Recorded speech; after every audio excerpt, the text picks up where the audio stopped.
I'm Rebecca. I'm Caitlin. I'm Nessa. This is the Family Showdown!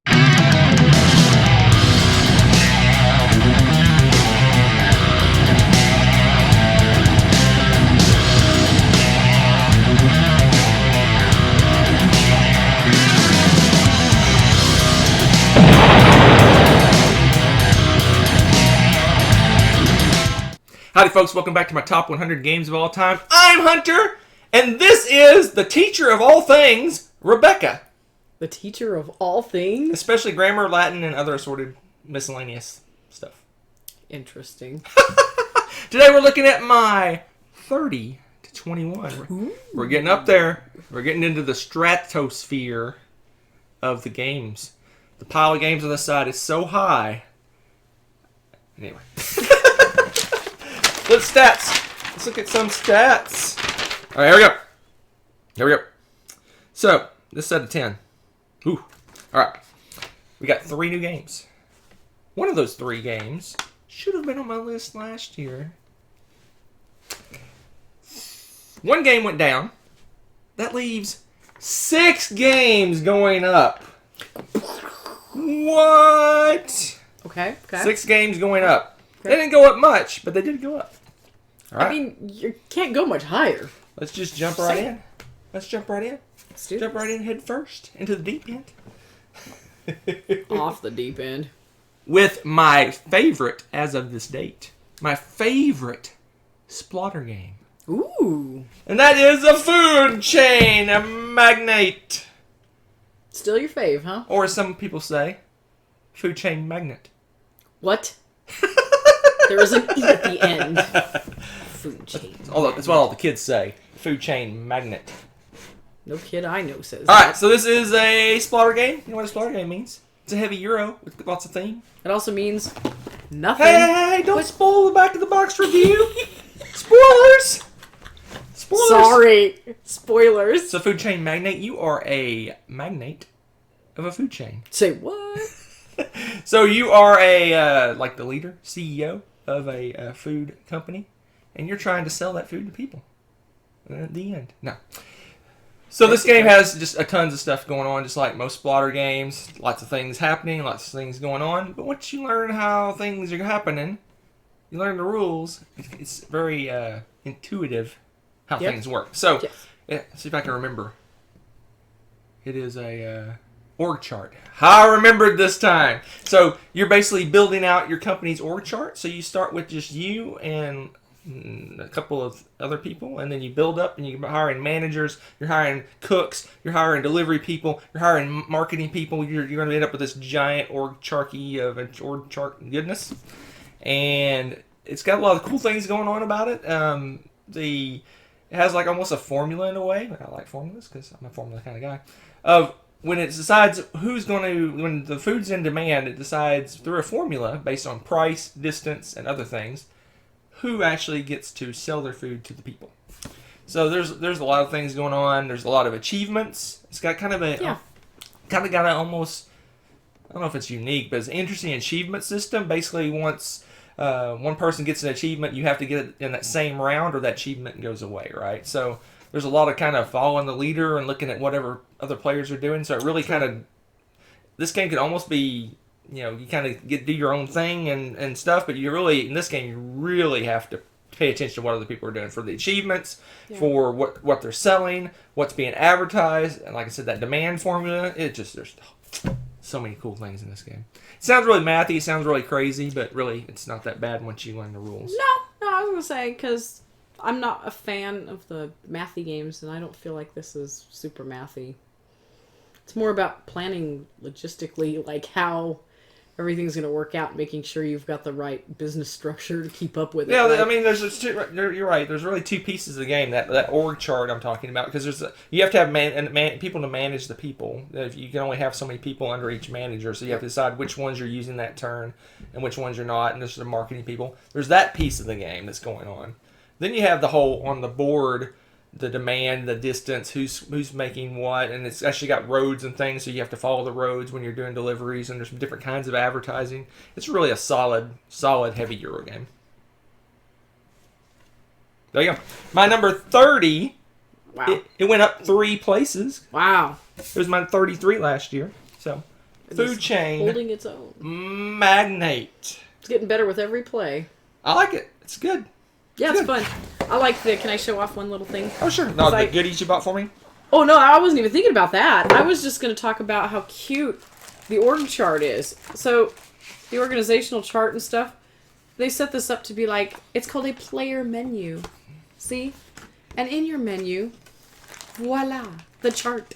And on the back, it's got all of the different achievements that you can get. I really like some of the ways. Yeah, we got the little tricked up pieces.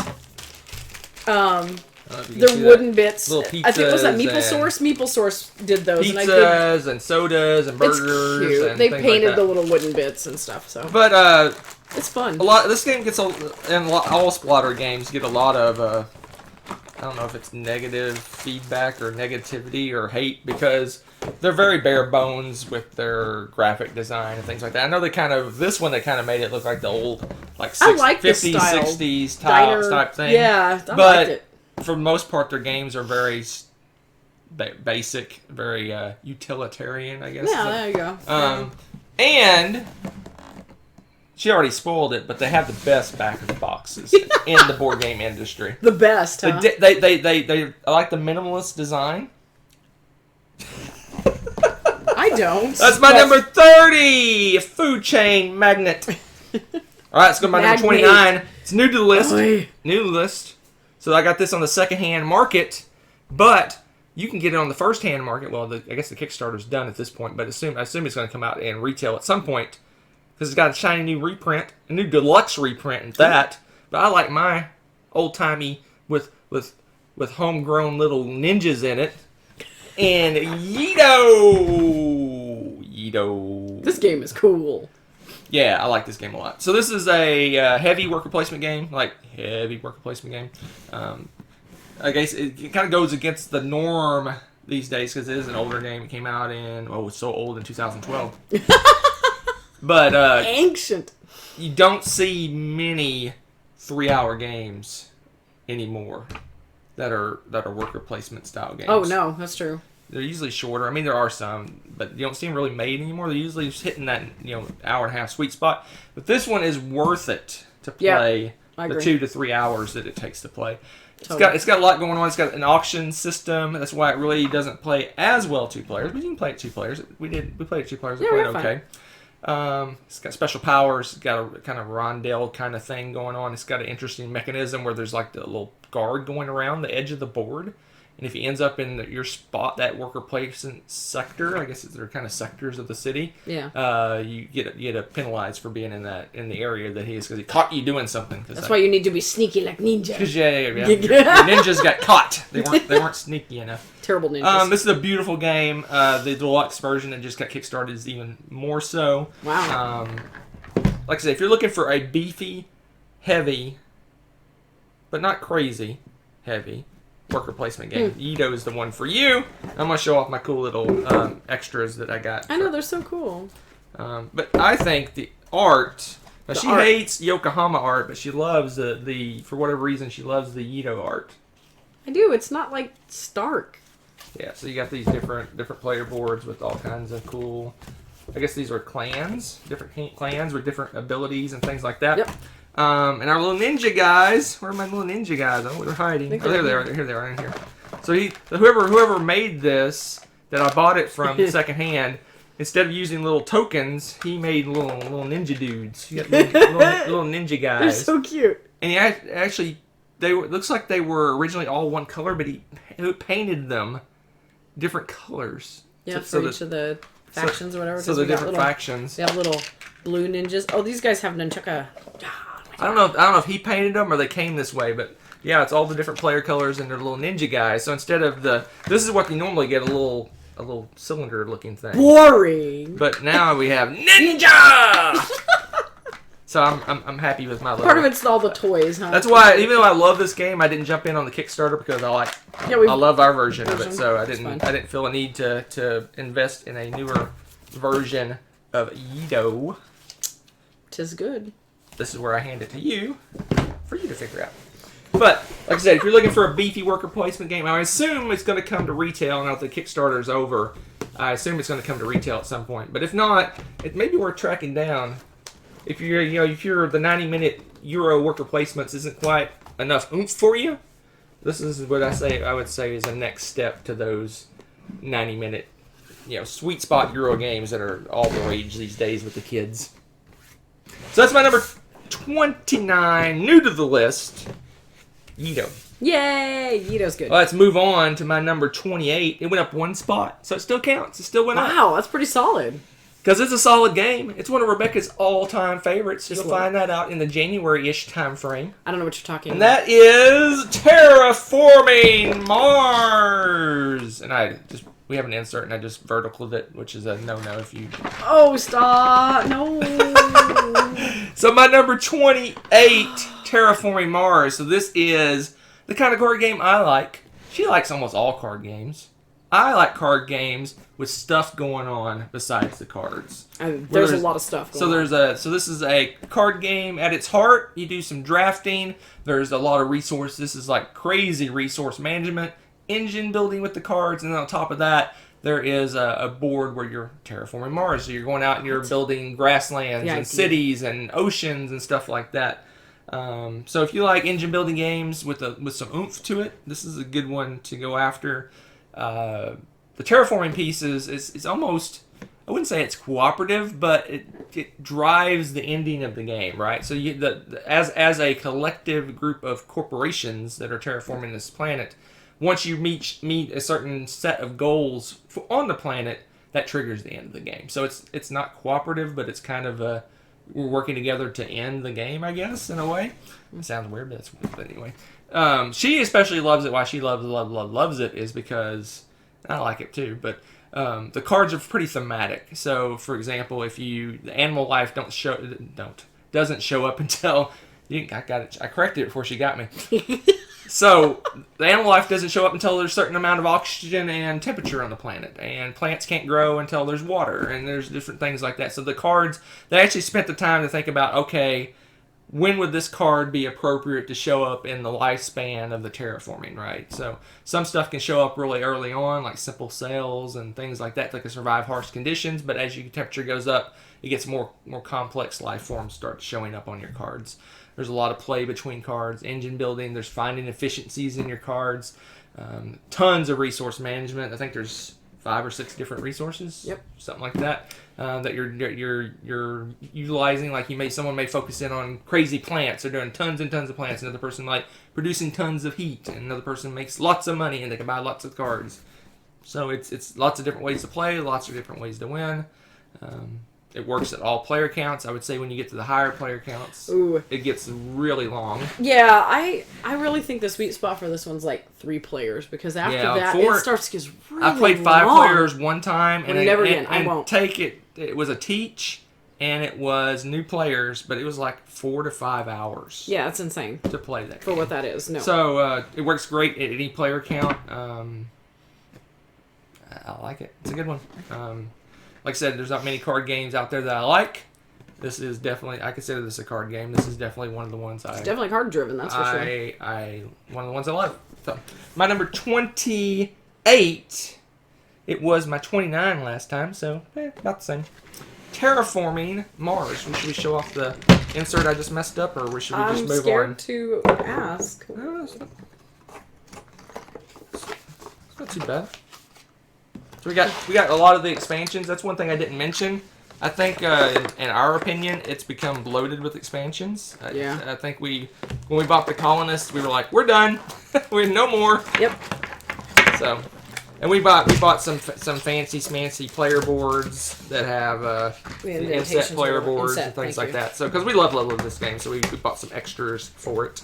We bought the insert, and we bought some player boards and some stuff like that. So. There you go. If I was to do it all over again, I might just get Preludes and call it good. I could see that. Venus is okay. Colonies is getting wacky, and then we stopped after that. So yeah, Yeah, I agree. Because I think there's another couple. Turmoil just came out. No interest, even though it's kind of like a campaign style thing. But anyway, We're done with adding stuff to it because we just like the game so much as it is. And in fact, when we play it next, I'm going to suggest, unless she strongly disagrees, that it's just base game and preludes, and we're good. I'm actually really willing to try that again. If you don't know preludes, it gives you kind of a kickstart to the game. So you actually have a kind of a direction to go and some resources and things like that. They call it preludes because it's part of the setup, basically, of the game. So there you go. That's my number 28. I already said this. Terraforming Mars. All right, let's move on to the game that is like creeping up my favorite failed list. Ooh. It's just starting to pass everybody. I don't know why. I'm not a crazy fan of the Tetris games. But, for whatever reason, this game just comes together in a way I like. So, it's got a cube tower, which is interesting. It's got Tetris scene, which is interesting. It's got moving around a map, and your location matters where your little guy is. Yep. It's got some resource management. It's got a lot of cool things going on. I just like it. I like it. It's passed up Macau and Trajan. Wow. It's just moving up the list. And that is... And a lot of people don't like this feld. Really? It's one of my favorites. Amerigo! People don't like this one? A lot of people don't like it for whatever reason. Because it's too random with the cubes. You can't do what you want to do necessarily. Because I was going to say, I love this one. So I've pretty much explained what this game is just in my intro. It's what the cube tower, which is what drives the game, is you're going to pick up some cubes. So each round there's like 6 different actions you can take. I think it's 6. Yeah, no, 7 different actions. I know White's Wild. So 6 different actions you can take, and each round you're going to pick up a bunch of cubes of that color and throw them in this cube tower. And then whatever it spits out the bottom is the actions you can take that turn and how powerful those actions are.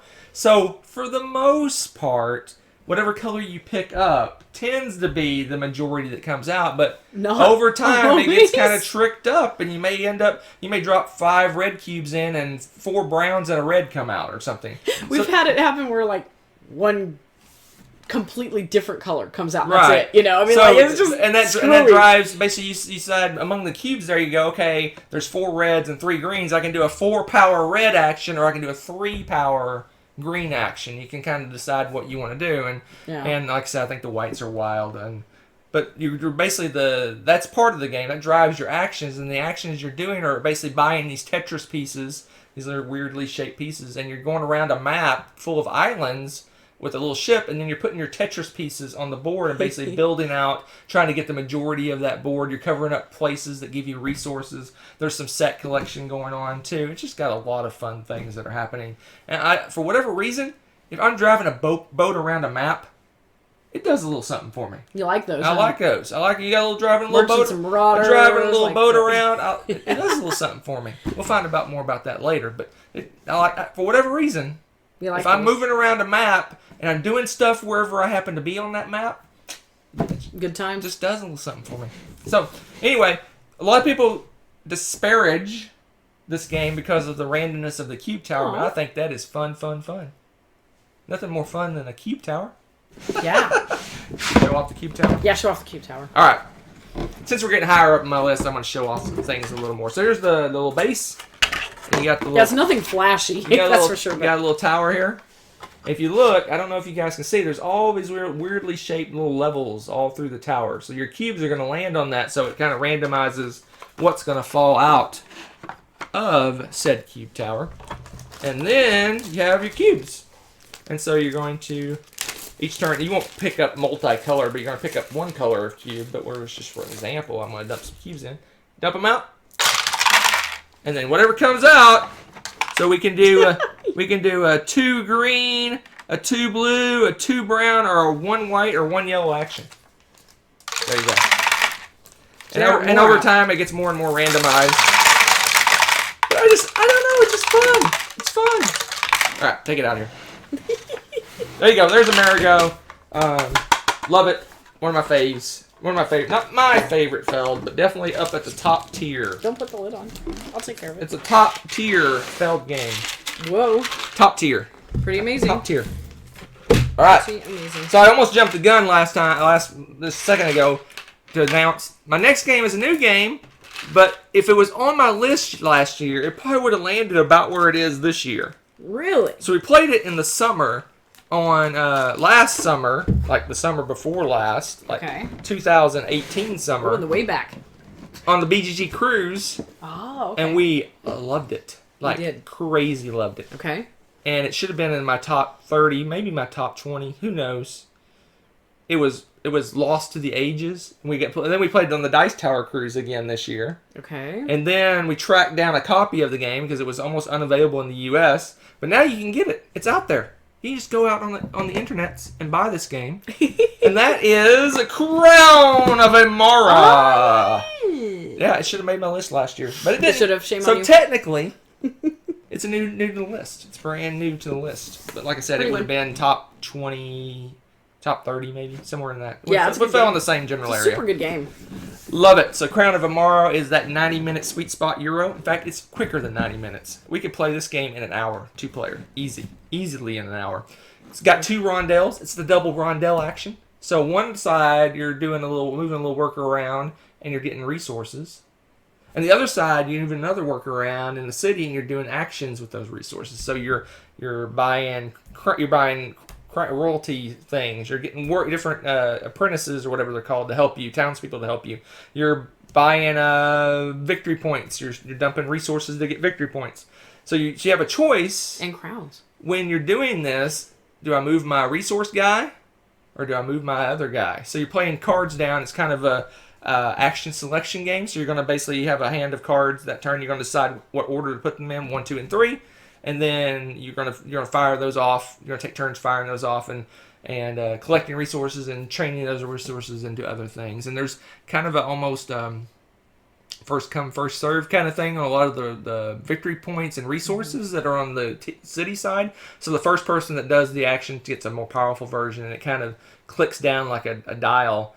It gets less and less beneficial to do it later, or either less beneficial to do it, or more expensive to do it later on in the game. Yeah. And it's got many paths of victories, many different ways to play the game.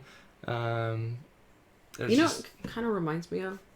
It's like that game where you pat and you rub your tummy at the same time. Kind of, because you got two different activities going on, and you have to balance them. And you can only pick one side at a time. And there's so many different ways to go. Like you can focus on the resources and build a good engine. You can put little apprentice guys over on the resource side to make your resource actions more powerful. Yeah. But you're foregoing doing things in the city. So it's kind of, you got to balance. Okay, you crank up your resources, then you got to go over here to wax on and wax off. So. But this one plays quick. Like I said, it's even faster.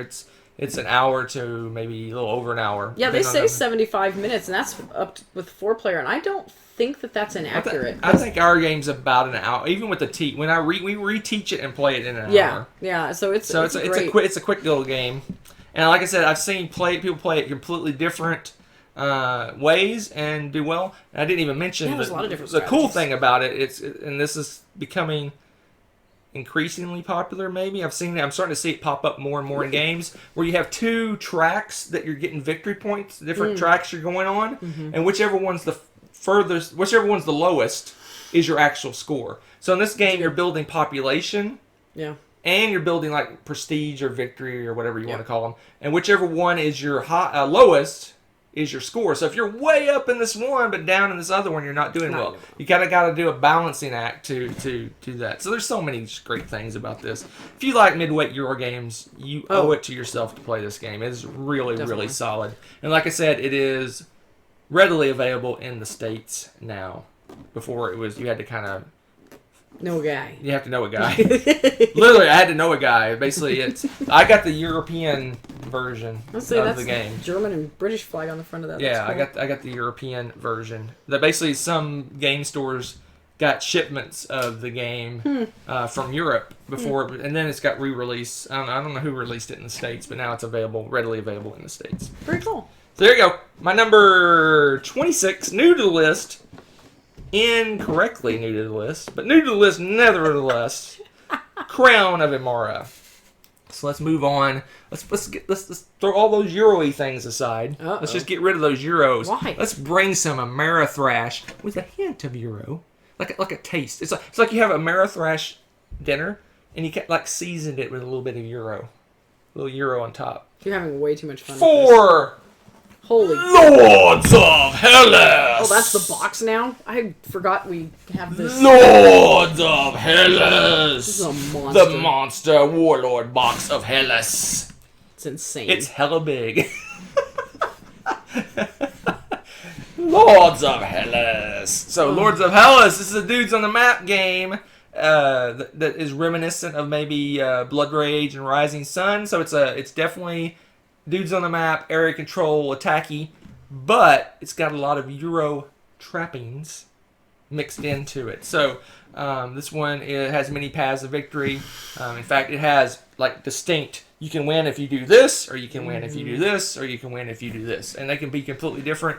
You don't have to do a lot of fighting in this game if you don't want to. You can try to get other ways to win. You can go out and fight monsters and things like that. End up fighting. There's going to be fighting, but it's deterministic fighting. Yeah. Basically, it's basically how my strength versus their strength with some modifications, and you either win or lose, and you're done. I like the way that they do the battles in this. It's so efficient. And it's pretty easy. It's somewhat easy to recover from getting wiped out in a big fight. That's true. You can lose a fight and a big fight, and you're like, oh, I'm you're out not of it. completely out. Yeah. It's almost like a. It's weird. It's kind of a almost. I wouldn't say it's trickery, but you kind of try to sneak into some of these victory things, right? You do. Because you're not paying attention. Like one of them is controlling a certain number of shrines on the board. If you're they're scattered. And if you're not paying attention, you're like, she only needs one more shrine and she wins. It's so true. How did that happen? It's so funny. Or you're just casually fighting monsters. And you're like, oh wait, he's killed a couple of monsters. Yeah, you only need to kill a few. Yeah, and it's like I said, it's got a lot of Euro things going on. It's got very asymmetrical. Each of the warlords or whatever demigods or whatever you're playing have very, very different powers, very different strengths and weaknesses. There's a distinct build up. You start off your warlord or whatever is very weak, but he just has stats that grow through time. You become more powerful. Your armies get bigger and more massive. You get artifacts and things to power you up. So when you start off, you're like nothing, like this dude with a couple of guys, and then at the end you're like this giant warlord just decimating the lands. It's just a really amazing game. I unfortunately haven't. This rating of my number 25 is based solely on the base game of Lords of Hellas. True. We haven't played with, as far as I know, we haven't played with any of the extras yet. I don't think we have. And I have everything. I have everything for this game. Why haven't we played with I don't know why we haven't played with my Warlord box. That's insane. So there's this box. Oh no. Oh no. Oh, all that. Oh my gosh. And then there's all this.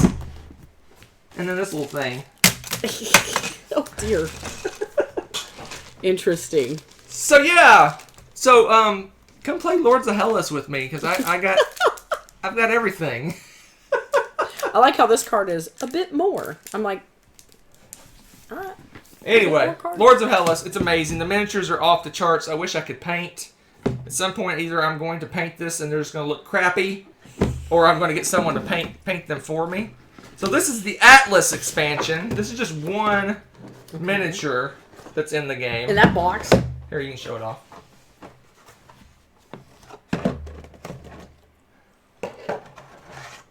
Dude. Dude. Atlas has 3 heads. That's more like Janus plus 1. This is cool. Very nerdy. Yeah, so this game's insane. This guy can have 6 little... has like 6 little Yeah, it's a special spots. expansion. He replaces one of the monuments. The power is like, they power up by putting priests in putting more guys. When you put priests there, it basically ups your stats. And then there's a control. Head. This is insane. Yeah. I'll put him back. I got your baby. It's okay. I won't mess him up. There you go. Good grief. Oh, this goes in here too? Yeah, that's all I'm doing. Oh my gosh. What just happened? Holy good goodness. Anyway, let's get all this out of the way. That's insane. Oh my gosh. gosh. Seriously. Lords of Hell is my number 25. It was my 28 last. No, is that right? 28 last time, so it went up. Because we had a really fun play of it on the retreat last year.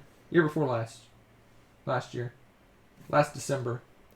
Since I made this list, we had a great play of this game. We played with some, I can't remember their names. Rod, and Rod's wife. Yes. Horrible with names. Anyway, we had a great play at the retreat of it. I got to teach it, and we played it, and it came down. It was like 3 people needed like a little tiny bit to win, and it was down to the wire because everybody was winning in a different way. Yeah, and I think I ended up winning by that much. But I won. I think I took over the shrines. I guess I think I did, or did I kill a monster? I was fighting. I think I was fighting. You were fighting monsters. I think I was doing shrines. Yeah, it was an interesting game. Anyway, you're looking for a great dudes on the map game. Lords of Hellas, and the base game is amazing. Like I said, this rating is based solely on the base game. All right, let's go to my number 24. It went up. Sounds like a broken record. It went up. Why did it go up? I don't know. Because we had a during our resolution we had like the Uwe like marathon of games. True. Then we kicked out a Uwe top 10 list of our top 10 favorite Uves. Oh, and I remembered how much I love this game. Struck a chord. Interesting. Love this game. Okay. And that is Caverna, the Cave Farmer. You know, that was really fun revisiting this game. Yeah. I forgot how cool it is leveling up your little dwarf guys and stuff like that, and going on little adventures to level them up. Yeah. And making 10,000 sheep. That is my path to victory. I'm beginning to think you were a little guy right shepherd here, in a past life. This guy right here wins the game for me every time. Right here, this guy. Anyway. So, Caverna, if you don't know Uwe games, you're going to be growing crops and raising animals and feeding people. And going on adventures. And this one, you go on an adventure. So, Caverna is about cave farmers. One of my favorite Uwe games. One of my favorite. Near the tippy top of my list of Uves. But I like this game. There's a lot going on. You're going out. It's worker placement, as most of his games are. You have a balance between growing crops and mining. So there's 2 different things to go. You're mining in one place and building up buildings in that, rooms in the mines, as well as growing crops and raising animals, mostly out in the pastures. The buildings enhance what you're doing. So if you're doing like concentrating on animals, there's buildings that enhance the victory points you're going to get for doing that. This one isn't as punitive as Agricola in terms of feeding your people. It's fairly easy to feed your people and have a little more leniency on what you focus in on, because you need to do a little bit of everything for the most part, but then you can say, I'm going to do a ton of this thing, and there's not really too much diminishing returns on doing that. It's a really solid Euro game. It's a bit longer, I want to say. Yes. It's not in that 90-minute sweet spot. I want to say it's longer than that. What does it say on the back? I don't see a time anywhere. If you have to ask. 30 minutes per player.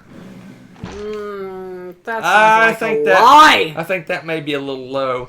If you have a quick way to set up, the game, and you're cranking your turns out, maybe 30 minutes per player. In other words, get an insert. But this is kind of unique, and I don't know if I'd want to play it this way, but it's one of the few heavy-ish Euro games that play like 7 players. This goes up to 7 players. I never would have even thought that. Yeah, it's rare that you see even a mid-weight Euro game play more than 4 or 5 players. This goes to 7. I almost want to do this that. This one takes it up to 7. Not kick it up to 11. I think the most we've ever played is 5.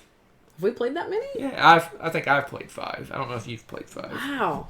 That's craziness. But yeah, I love this game. It's just really smooth. It's really solid. There's many different ways to play. Like I said, you can focus in on farming. You can focus in on animals. You can focus in on doing stuff in the mines. Ruby mines. It's point sality in terms of animals and crops and rubies and all sorts of different points. Buildings give you a lot of points building lots of buildings. It's just a great game. Great game. I need to revisit Agricola, I think, again to kind of get... I think if I played Agricola again, it would make me even appreciate this game even more. Yeah. I don't know if that's necessarily sounds like a good thing, but sometimes you got to go old school to learn how much you like a newer game. So a lot of people like Agricola more than this game, Caverna, but I like Caverna much more than Agricola. So easier to feed your people for sure. Yep, it's not as punitive, definitely. Let's show off our insert. We always do that. We've already showed this insert off 100 times, but let's do it. It saved the game. Let's make it 101. More than happy to show off. So it's got all these boards, different boards, and basically based on the number of players, you're going to set up your boards, your main play boards differently.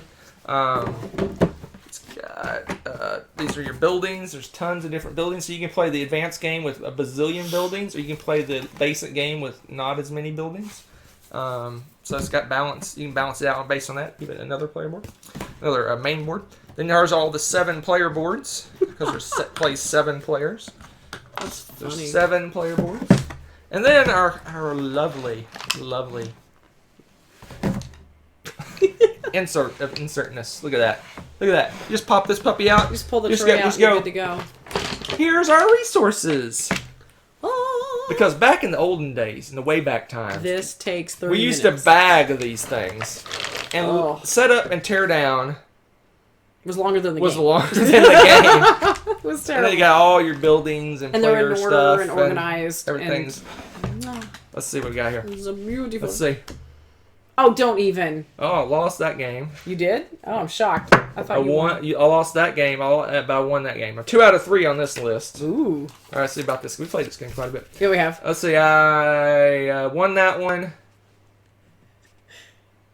I lost that one. I won that one. We're pretty evenly spread in this game. There's other people winning. Carl's actually won this game once. That doesn't surprise me. And then I won on this pad. I won one. Okay, so pretty even. Pretty even. Interesting. Pretty even. Interesting. Pretty even split. Pretty even. Even Steven. Wait, oops.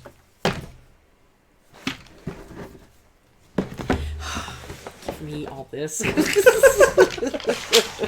So that's my number, what is it, 25? I want to say 25, right? Mm-hmm. Nope, 24. My number 24, Caverna, secondary title, The Cave Farmers. Because there's so many other Cavernas. Oh, come on. Hey, hey, hey, hey, hey, hey, hey, hey. Hey, hey, hey, hey. All right, we'll move on. Go ahead. All right, so that's my number 24. Let's move on to... Give me a second. Nope, can't say that. All right, let's move on to one of my favorite deck building games. It's one of my probably my favorite deck building game with the deck building as kind of the meat of the game. Okay. Because I have a deck builder that's higher up, but it's kind of a little on the side deck building, not the main thing. So this, I would probably say this is my favorite deck building game. Okay. And that is Core. Yeah! Core Worlds. I've corrupted you. And this one went up. It went up 9 spots. Woo! From it went from what is it? 32 to 23. Yeah. So it switched. 32-23. It was dyslexic? I guess. Core World. So this is a deck builder in space. As far as I know, I have everything for this game. Hanging out with the kiddos. So Core World is a deck builder. You're basically your deck you're building up is basically your troops, different types of troops and different actions you're going to take with those troops and troopness. And you're going out and you're conquering planets, and those planets give you victory points and superpowers and all sorts of fun stuff. Eventually building and designing your army in such a way that near the end of the game you can conquer the core worlds, which are the big monster victory point planets that really drive the game. You can win or lose the game based on how well you do at the end conquering those core worlds. Boy, that's the truth. Yeah, if you can conquer 2 of those core worlds somehow magically, mystically, easily, you're probably going to win the game. We have all the expansions. We play with, for the most part, play with all of them. I think. Mm-hmm. I think we play with everything now when we play. Yeah. Just a really solid deck builder with a lot of meat to it. It doesn't have a board. You're not. This is you're basically your deck building and tableau building. Your planets are your tableau. So it's really almost all card driven. There's almost no board to speak. There's in the expansion they're putting some tokens out on a board, but that's not really a board. There's no real. You're going out on a map and doing things and stuff like that. It's really a card. Like I said, it's a true deck building game. Love it. It's a great one. I got the Galactic Orders box. It's kind of been beat up a little bit. It's been loved. It's been loved. So I've told the story several times. I'll tell it one more time in brevity. Briefly. So I got this at a flea market at Dice Tower Con for a song and a dance. I got everything, and I got a cool, completely unnecessary insert, in my opinion. Moral of the story? For the game. Go to the flea market. But what's sad is, I think this got dropped. I think they built up, they did a couple expansions for it, and then it kind of, they haven't made anything. Because there's so much space left. They haven't made anything in a long time for this game. So, but it's a great deck builder. I think you can still get it. Maybe not. I don't know. Okay. But here's the board. That's what do I say? That's By the a equivalent board. of the board. That's where you put some decks, and then there's some things where you put tokens on, but there's not a real true. Aren't those the core worlds right there? No. Oh, okay. They're cards. They're okay. yards. They're yards. It was on top. Okay. Anyway, so if you're looking for a solid space-themed that has a distinct build-up to it. I mean, you really start off pretty weak and your deck gets stronger and super strong towards the end. Totally worth it. Like I said, to conquer the core worlds. That's a good one. I like it. That's a good one. I'm glad I took the leap. And actually, someone taught it to us, and then it happened to be for sale in the flea market later. I think it was later that very day. I went and bought it at the flea market. Because it was so good. So that's my number 23, Core Worlds. Let's move on to another. This is the second one. Second one in the last few minutes or so, 10 minutes or so. Here's another Uwe. We're cranking out the Uves. There's a lot of Uves here in this area of the list this time and maybe next time, perhaps. But this is one of my new favorites because we've just recently played it. It's a little bit older Uve, but we only played it just recently. That's why it's new to the list. And my number 22. And that is the greatness, the glory that's right. of Glass Road. Yep. Glass Road. This is a good one. I like this one a lot. There's so many things that I could say about this game. Among the many things is it plays like lightning fast. Like this game, we can crank out a 2-player game in maybe 45 minutes. That's true. It is fast. It's got some cool things I like about it. It's got some cool resource management. So you have 2 like little dials on your board, and as you get more and more resources, this dial kind of cranks up. And what's interesting is each of those dials are, I don't know, they're related to a specialty good. And whenever you get at least one of each resource that this dial controls, so you have this dial and all these little goods on it. So you get one of each, ding, ding, you immediately create one of those specialty goods, whether you want to or not. So there's kind of this balancing act of do I want specialty goods? No, I don't. Well, I got to watch my resources and make sure I don't make one of each because then, boom, they're gone. But those specialty goods are very valuable and they drive a lot of the victory points in the game. It's true. It's just got a lot of cool stuff going on. It feels different than the standard worker placement Uwe games. It's kind of he's got kind of all his worker placement. Yeah, like farming type games. This one's got resources in it too, and then he's got a bunch that are kind of off to the side that are kind of different that don't feel the same. Like the Caverna and Fields of Aural and all the ones where you're just kind of building things on a map and you're farming stuff. This kind of feels a little different. That's true. And I tend to like those better. Where the point of all that was to say. Tend to like the ones that are a little weirder, that are kind of off the beaten path a little bit. Okay. Better. Okay. I just wanted to show you the dials that I'm talking about. Yeah, because they're neat. So you got all these tokens that represent your resources. So you don't actually get a pile of resources. You have these dials that control how much you have of resources. And like I said, one's related to glass and one of them's related to ale or beer. I want to say beer, ale, beer, ale, ale. I don't know. Beer. Ale. Alcohol. Brick. Where did I get beer from? Brick and glass. I'm funny. Anyway, so where's the beer in?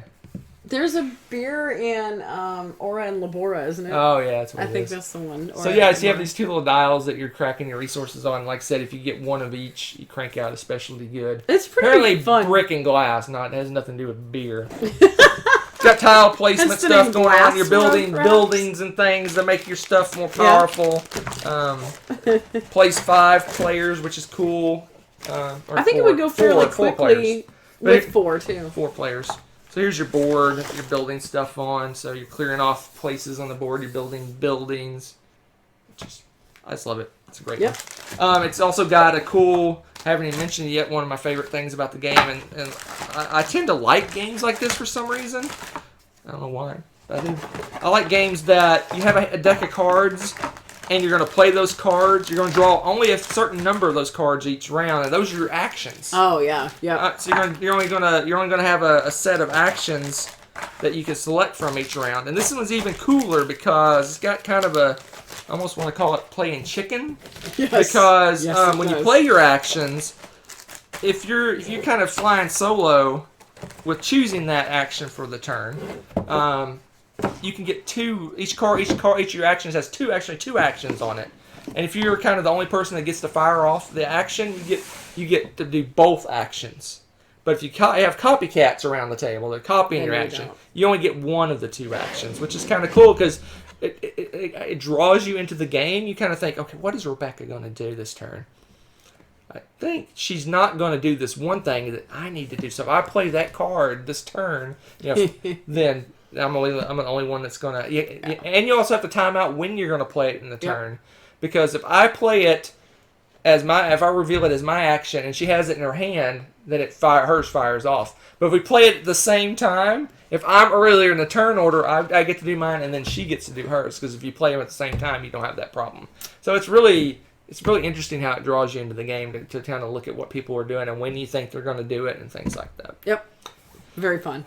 Glass Road, my number 22. New to the list, not a new game. When did it come out? I want to say 2017. Okay, so just a few. No, it was older than that. Originally 2013. Yeah, so that's 2013. Yeah.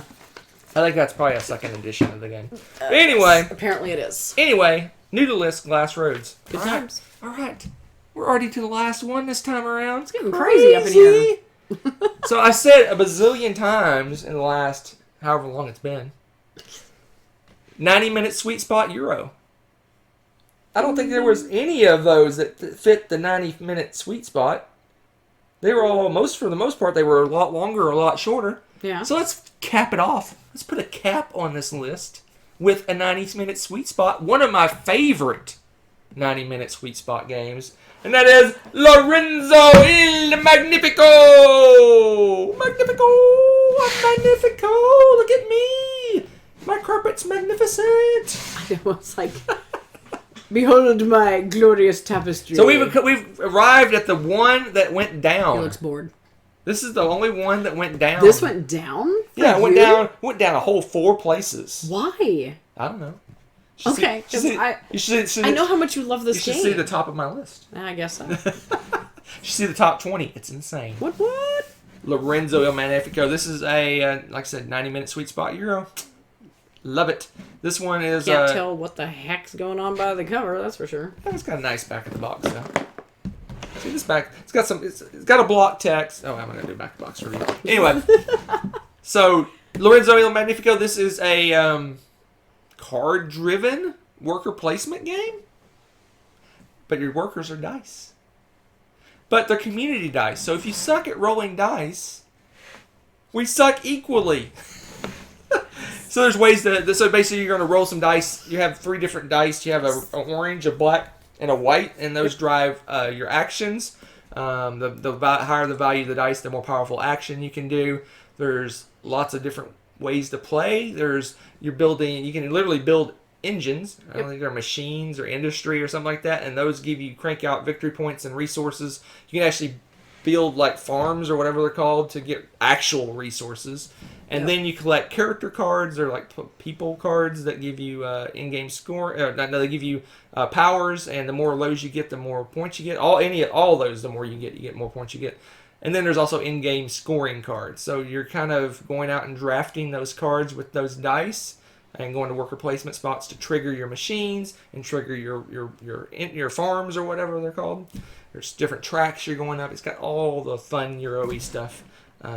We have the expansion that adds another area that you can trigger resources. Yeah. There's leaders in the game that kind of give you asymmetrical type powers.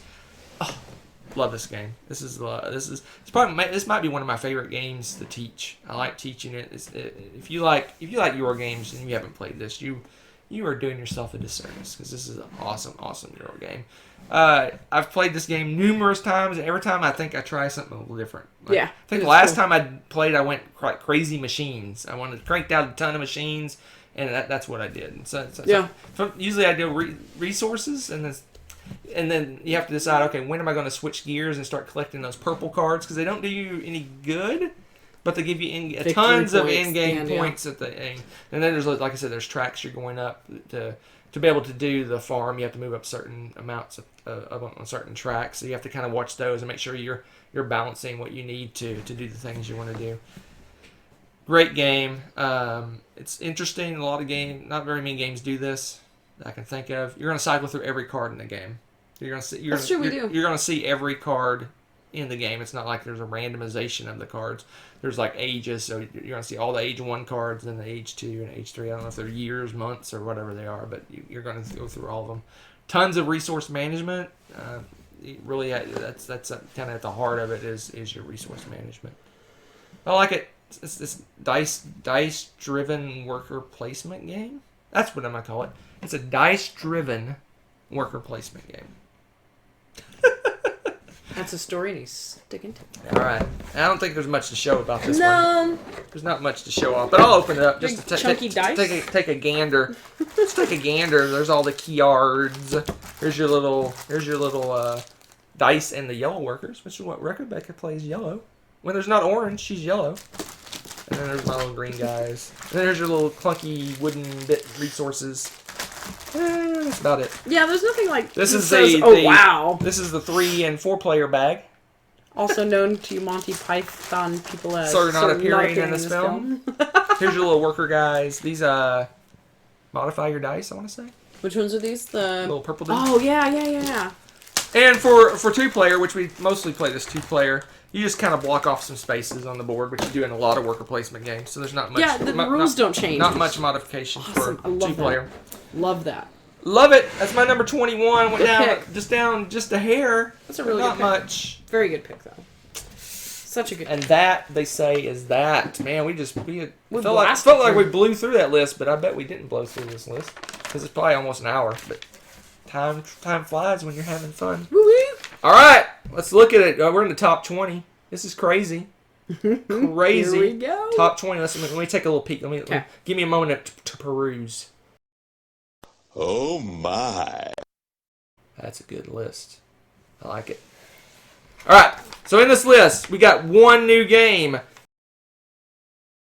Okay. So in this section, we got one new game, 5 games that went up, 4 games that went down. Okay. We also in this section of 10, we have my biggest gainer, the one that went up the most. Wow. Okay. Is in this section of 10. Okay, that's pretty The one impressive. that went up the most. It jumped way up the list. Way up in the stratosphere of the list. All right. Well, I think that's that, folks. Thank you for joining us. We'll see you next time.